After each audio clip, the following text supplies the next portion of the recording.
So, Jason, thank you for joining us again for this bonus episode in which we're going to discuss the work of Doug Lemov. Am I saying that correct? Lemov? I believe so, yeah. Okay. And his work, Teach Like a Champion. And the copy I have in front of me here is Teach Like a Champion 2.0. Is that the most recent copy to your They knowledge? just came out with 3.0, which is different in a number of ways. I haven't read all of it yet, though. But I mean, 2.0 is a great version. So it's what a lot of people are working from. Okay. Well, just help us understand what it is and why you might recommend it for a teacher in the classroom.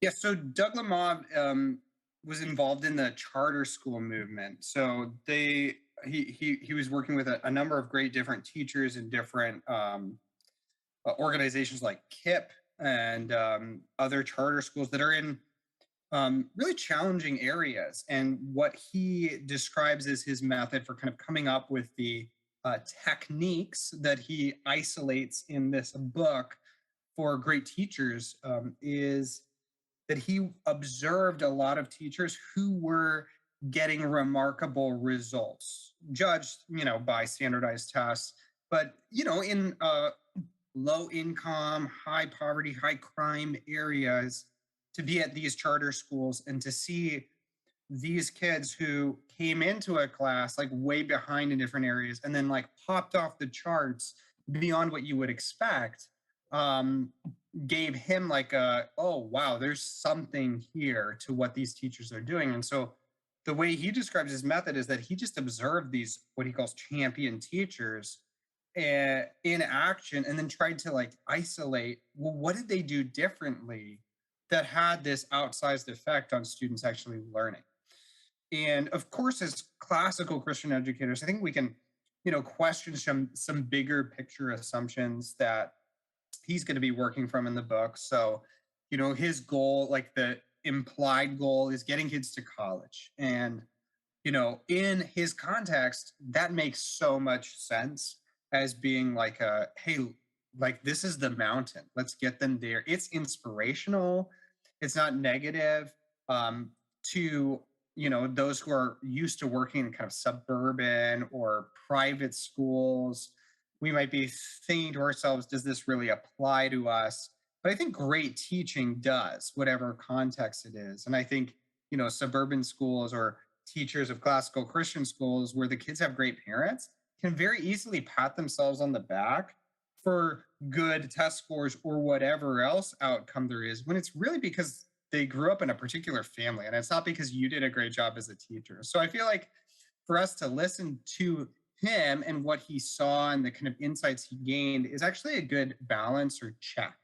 And of course, it's potentially powerful for those who are in that sort of context as well. There are a lot of great classical Christian schools that are popping up in inner city areas who are really trying to reach and support and help with that kind of gap, the what's sometimes called the achievement gap in modern American education circles, at least places like Hope Academy or the Oaks Academy, Ecclesial Schools Initiative in Florida. So props to them who are doing that. That's part of how I found out about Teach Like a Champion. It was actually from some training from some people at the Oaks here near where I am currently in Indianapolis, who did some training for me when I was at another school. And I guess I'd say like what's valuable about this is that there's a lot of things in terms of blocking and tackling as a teacher in the classroom that you just gotta like get good at, and if you don't, you're gonna have some potential errors going on in your classroom, things just not running smoothly, as if you did. Now, does it have the full transcendence of like a classical education and the great ideas and how to do deep Socratic discussions and Harkness table things?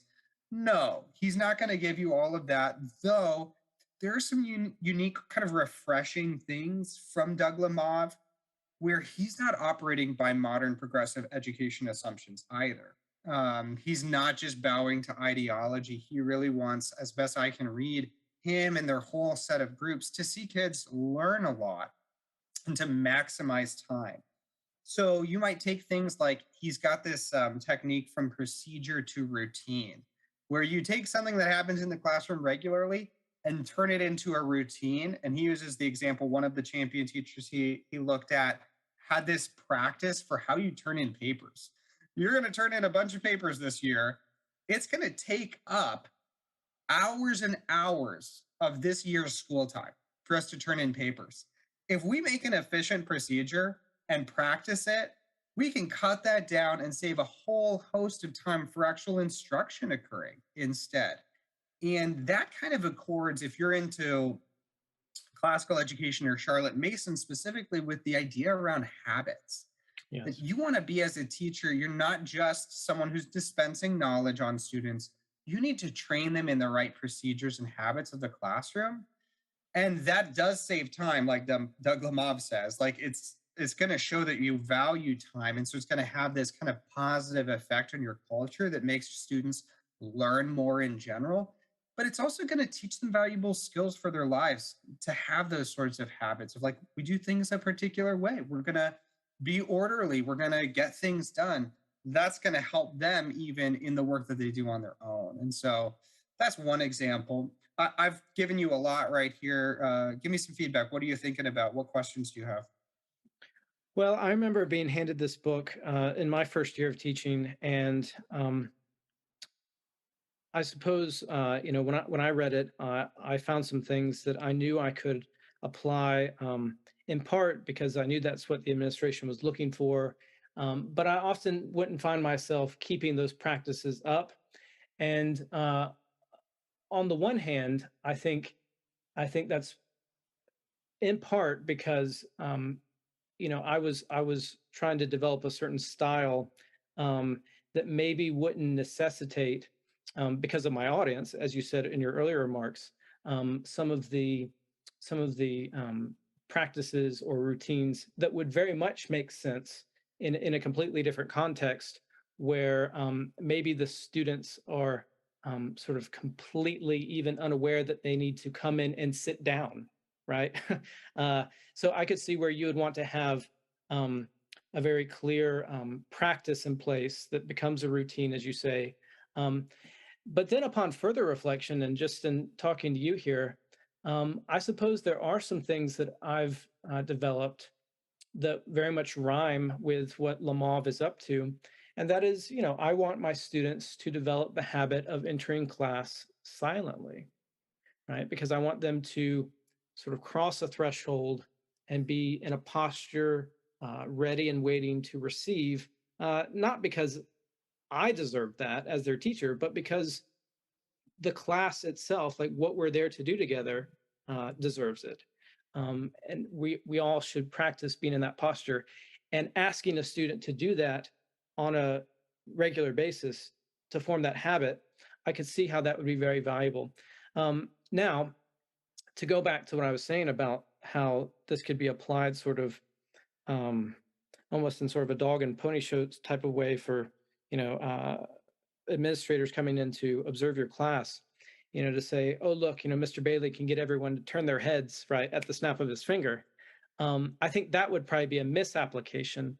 What Lamov is looking for is, okay, well, what do your students in your particular context need to help them really be a student, right? Versus just being sort of a random collection of people who really don't know what we're doing together. And so he doesn't necessarily recommend that we sing sea shanties, but he does want everyone working in them, right? Yeah, one what I really appreciate is his attentiveness to little details of what teachers do and the effect that that has on a culture. So, like, one example of a great technique is no opt out. So he isolates this act when a student says, I don't know. What do you, as a teacher, do in response to that? And he says basically, like, no opt out is, we don't let you get off the hook. I'm going to call on every student, which is another technique of his called cold call. So you call on every student, regardless of whether they raise their hands, at least a good amount of the time in your classroom, sends the message everybody is responsible for doing the work of learning. right? What culture is that going to bring out? And then if someone says they don't know, you can go to another student and then back to that student to have them repeat it. And he talks about that. That helps that student end in success and rehearses that when you don't know something, you go to a friend or you hear it, you look it up and then you repeat it so that you now know it. And so I think those sorts of little things that we could, as profound classical educators who love reading our Plato and everything like that, we could actually, you know, unfortunately do certain things that send negative signals to our kids that are like, oh, I know you don't really love to engage in this, or I'm not going to require it from you. I'm just going to call on my four students that actually know what we're talking about here in this class. Like you can actually get into some habits and rhythms as a teacher if you don't do some of these things or don't do things like them. I think that's maybe where for you it's like, or anyone who's reading this, the exact style of the teachers that he followed probably isn't the core. It's the fact that particular things you do and what you say in response, like what your habit is as a teacher in response to particular types of situations, is going to have an outside sized effect on the culture of the school, on how the students internalize things. And that, right, like rehearsing success through a no opt out sends a huge signal to the heart and mind of every student. It's like, oh, he's not going to let me hide. He's not going to let me get out of answering a question in front of every student. He values it that much that, another one that he uses, or a big picture idea, is 100%. 100% of the students need to do my instruction 100% of the time. Yes. And, so often we can act like, I would say, even particularly maybe in suburban contexts or in, classical Christian contexts where, our kids are from great families. Okay, we'll let it slide. We're going to be all kind of loosey goosey on some of the details around that we end up like just implicitly saying it's okay if you just give it a half go. I'm Yes. not going to require the best of you. And so Right. that's where I feel like those sorts of techniques are really good at, like, hey, fine tune new teacher here. Let's make sure their habits in terms of how they respond to students in those crucial moments are right, that they send the right signal that's in keeping with like the big picture mission we would all say we're about. Like, we believe this content is valuable for its own sake. Let's not send signals like it's okay to just half go in to our students day in and day out. So, Yes, I think you're quite right. Perhaps one way of thinking about it is, we should and we ought spend a lot of time sort of thinking about the philosophy and the principles of classical education, and perhaps Doug Lemov's work uh, in the ways that it's friendly to what we're up to, um, it sort of acts like pastoral advice, right? Well, okay, you're on the ground, and you're going to run into these certain very typical, very human sort of behaviors that are just germane to, let's say, a middle school boy, right? The fact that he always forgets a pencil or never brings paper to class, although we've done the same thing every day, day in, day out for the last 3 months, right? What are you going to do, teacher, to instill a new and better habit versus, just sort of writing that off or getting on to him. Clearly there's something, and I think this really jives well with Charlotte Mason's thinking about, there's certain things that you need to ask the child to do with his or her body, right, physically, that is going to reinforce what you're asking them to do mentally and spiritually and with their heart. yeah, I would agree. And the way I've thought about it as I've worked with teachers over a number of years too is that when you read Charlotte Mason, this classical Christian British educator from the end of the 1900s, early 20th century, sorry, early, yeah, um, end of the 1800s, early 20th century, or beginning of the 1900s, she's a lot addressing like a governess context or parents with their children. So you got a small group of students, and the way that you do habit training individually with one student who's got a habit that you want to help them grow in so they can move in a better way towards moral virtue and the virtues of the intellectual life as well, right? So that sort of habit training that she kind of tells and gives a great method for doing is in one category. Then as a modern teacher with a classroom full of kids, you got a lot of kids there, and you're going to have situations that involve like five of them at once and how you're going to respond to little cues and things. And so I feel like that's where Teach Like a Champion helps potentially with like some of the procedures that you set up when you're trying to turn a habit into a routine for a whole class is maybe different than how you deal with a habit for an individual student. But I think they're complementary because they work on the same principle of like we are habituated beings. We need routines. They help us. You can't do everything as a routine. So what do you Mm. make routines so that the classroom can run smoothly and we can all get to work doing the good thinking that we want to be doing? Yes, that's right. I suppose we'd all love it if we could just sort of enter into the ideal situation where, like Socrates, we have our audience and they're listening and there's back and forth. But of course, when you read the dialogues, you find that a lot of people grow very frustrated with him. Some people just up and leave, right, in their frustration with him. And of course, in the class, in his context, okay, see you later. Go live your life and best of luck to you. But in He's the a class traveling setting, teacher not charging anyone. exactly, precisely. So for the teacher in the classroom, who is working within a different context, and of course has been sort of in many ways has been given the authority from the parents to um, teach and to require certain things and to keep a student sort of present and active and looped in.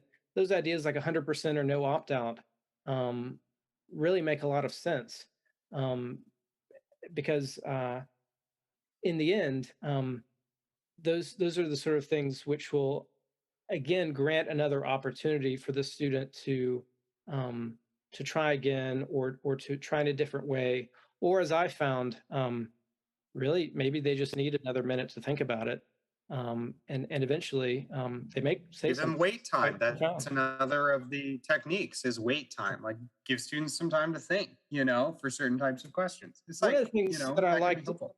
I interrupted you. What were you saying? That can be helpful, just to know, oh yeah, Yes, I should especially like for expect the students to have an answer to my question. yeah. That's a big question that I asked right off the fly. Like there are a lot of these things that like when you're a new teacher, Yeah. just like sow the idea of something like that from Teach Like a Champion, and it can be helpful. I was like, I mean, the title always kind of makes you chuckle just a little bit. So, Yes. So if you can kind of get past that, I think there's a lot of gold here.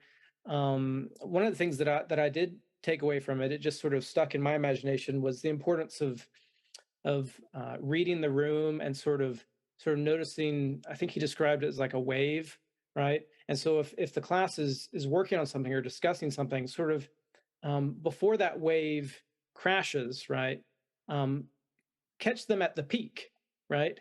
And sort of take advantage of that peak moment, as it were, in order to sort of keep the momentum of the class going in such a way that I think ultimately is what all teachers are looking for and what students uh, really appreciate and benefit from the most, because it speaks to something that is at the heart of a classical education, which is something that is orderly and designed towards an end and a telos.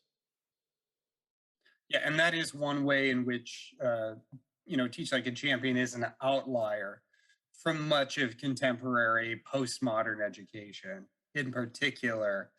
And it's not surprising that, in a way, those habits of order and those high behavioral expectations would produce high academic expectations for students and a more helpful outcome for them than otherwise. So Very And what good. you were saying with the crest, I love that too. I think he's talking about like partner talk. You know, when you send kids to like talk with one another or in small groups, and you hear kind of the amount of like talking going on, and then it starts to go down, like catch it before it gets down, and like they get off task and start talking about what they did last weekend instead, right? Very good. Well, Jason Barney, thank you very much.